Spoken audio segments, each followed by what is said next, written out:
नमस्ते। आज म चाहिँ क्यालिफोर्निया रेनबो रोल बनाउन जाँदैछु।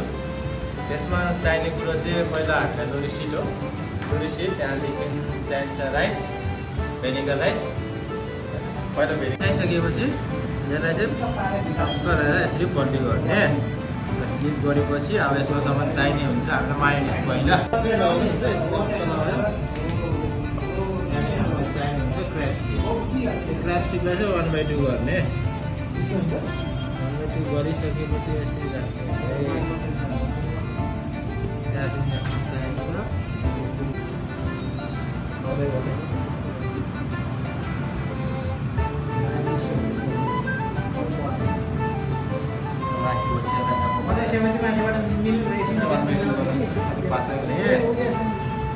राखिसकेपछि अब टक्क यसलाई यसरी गोल गर्नुपर्छ। साह्रो यसरी टक्कै सेप बनाउने यसलाई चाहिँ डह्रो कस्नुपर्ने हुन्छ। फेरि पछि काट्दाखेरि गाह्रो यस्तो भएपछि सेप भएपछि यसलाई पनि टक्क यस्तो गर्ने। यस्तो गर्दा पनि हुन्छ र यस्तो गरेपछि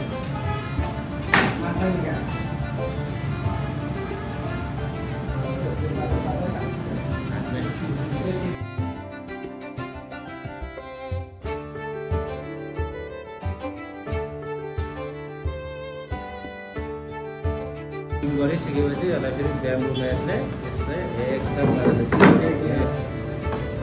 यस्तरी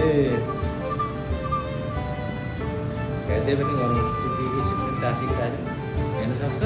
यस्तो भइसकेछ। यसलाई एकदम फेरि आज एक बार आलु सुक्खु हाल्नु